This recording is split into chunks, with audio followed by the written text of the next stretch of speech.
Hi everyone, welcome back to my channel. If you are new here, my name is Vidya and I am documenting my journey of learning data analytics from a commerce and finance background. Now let us start with the why.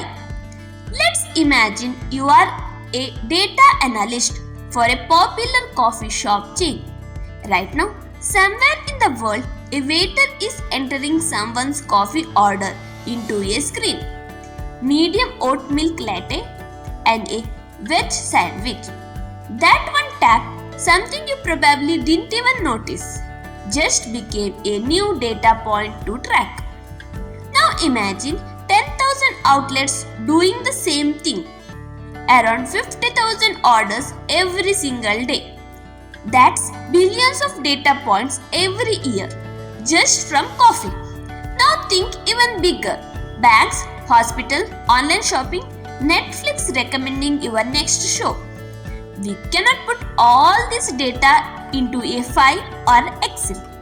Behind all of them is something called a database, which organizes this data into a neat rows and columns so we can make sense of this. So, how do people actually talk all this data? The answer is SQL, that is Structured Query Language. SQL is one of the most requested skill in data job. More than a Python, more than Excel, more than Power BI. Not because it's new, but because almost every data job still depends on it. And in the next 15 minutes, you are not just going to learn what SQL is, you are going to write your first SQL queries. Let's go! So now let us understand what exactly is SQL. Before coming to this, let's understand what is a database. Let's keep it really simple. Imagine a big card keeping cabinet with the drawers. Each drawer is called a table. Inside every table there are cards that all have the same information. They all have the same fields, but the values are different. One drawer could be orders. Every card has an order number, a date, and the item that was ordered. Another drawer could be items, that is just the coffee shop's menu. The entire cabinet is called a database.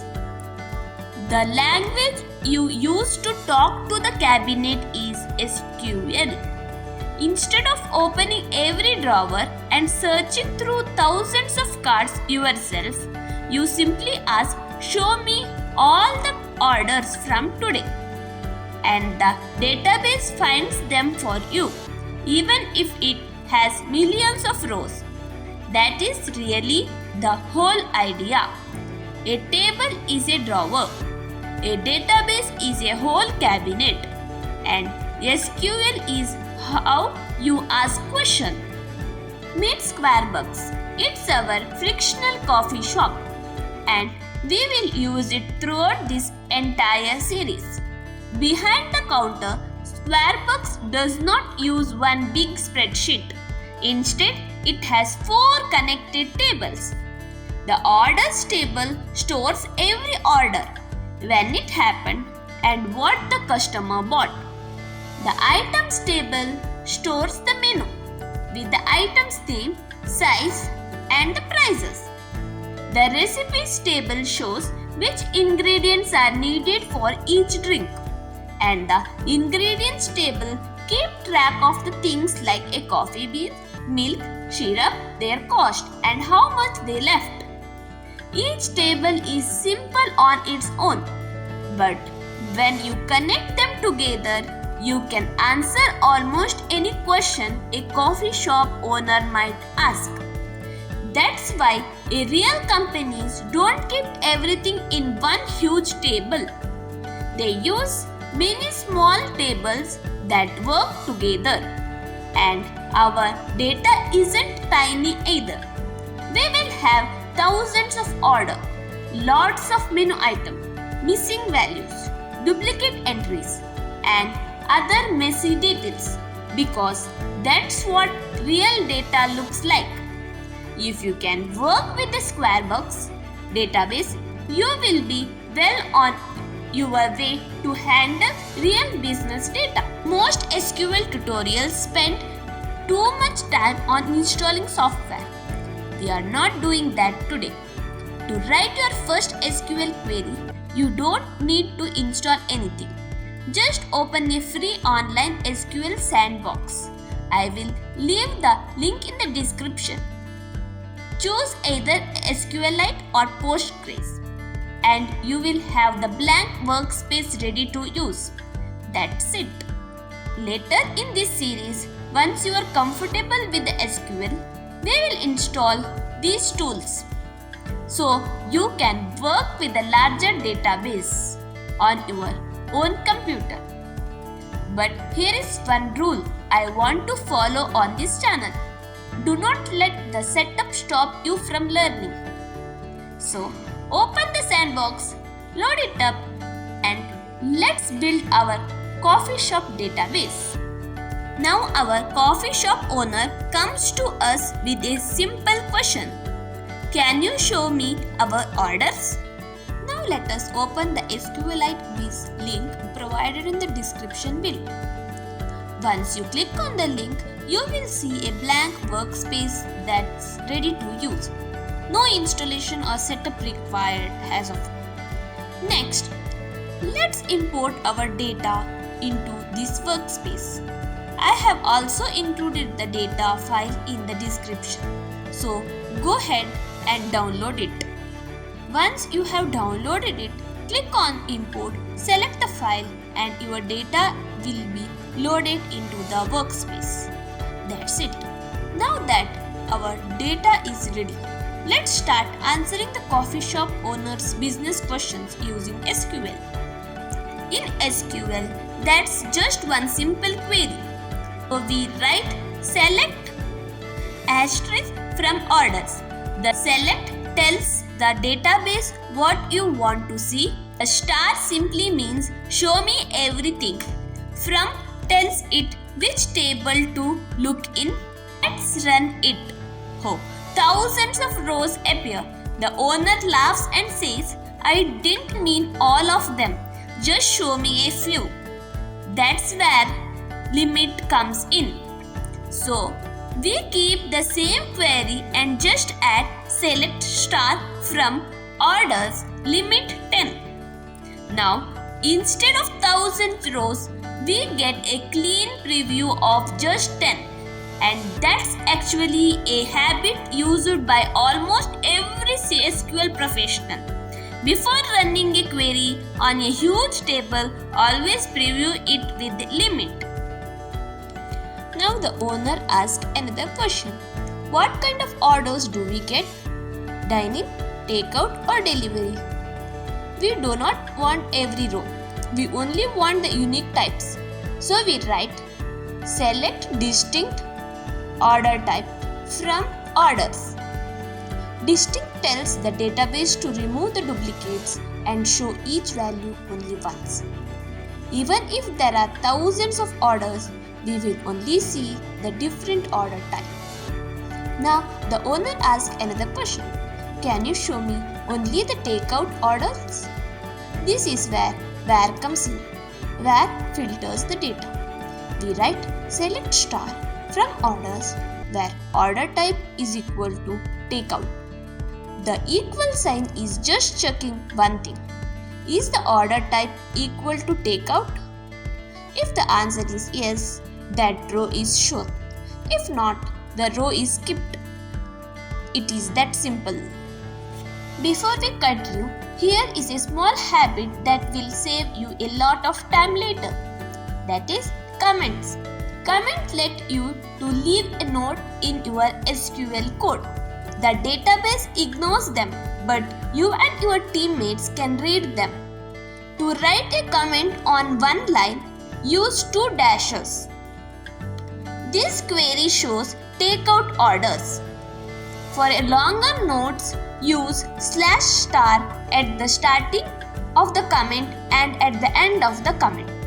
Anything inside that block is ignored by SQL. It seems like a small thing now, but when you come back to your code months later, you will be glad those notes are there. Now let us answer another question from the owner. Show me a takeout order, but only the amount should be greater than $5 and only if they were paid by cards. Now we need more than one filter. That's what AND is for. This AND operator means every condition must be true. So the order must be a takeout order, it must cost more than $5 and it must be paid by card. If even one of those conditions isn't true, that row won't be shown. So the query becomes select star from orders where order type is equal to takeout and total price is greater than 5 and payment type is equal to card. Because we are using the AND operator, all the three conditions must be true. If any one of these conditions is not met, the order won't appear in the result. Now imagine the owner asked a different question. Show me orders that are over $5 or paid by card. That's different with OR. Only one condition need to be true.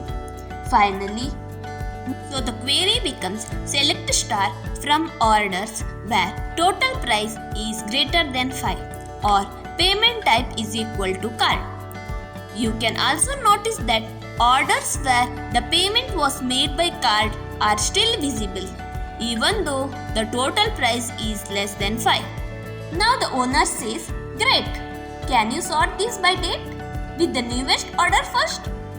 That's what order by does. We write order by order date DESC, that means descending, so the newest date appears first. If you want the oldest date first, just use ESC, that is ascending, so the query becomes select star from orders where order type is equal to takeout and total price is greater than 5 and payment type is equal to card. Order by order date DESC. Now here another question. Show me every drink that has the word latte in its name. That could be a latte, an iced latte, or anything else with the latte in the name. An exact match won't work because the names are different. Instead, we use like, where item name like percentage latte percentage. The % sign is called wildcard. It means anything can come before or after this word. So we are really asking question. I don't care what comes before or after it. Just show me every item that contains the word latte. So the query becomes select star from orders where item name like percentage latte percentage. Let's take a moment and look at what you have learned. In just a few minutes, you went from asking what is a database and to write real SQL queries that filters and search through a data. You have learned the same core commands that SQL professionals use every day. That is select, from, limit, distinct, where, comparison operators, logical operators, order by and wildcard. That's your SQL toolbox so far. And it's no longer empty. But our coffee shop owner has more questions. What's our total revenue? How much did we make after tax? Which categories makes us the most profit? To answer those, we need a new set of SQL skills. We will learn how to do calculations, summarizes, and much more. That's what next series is all about. I will see you there. Thank you.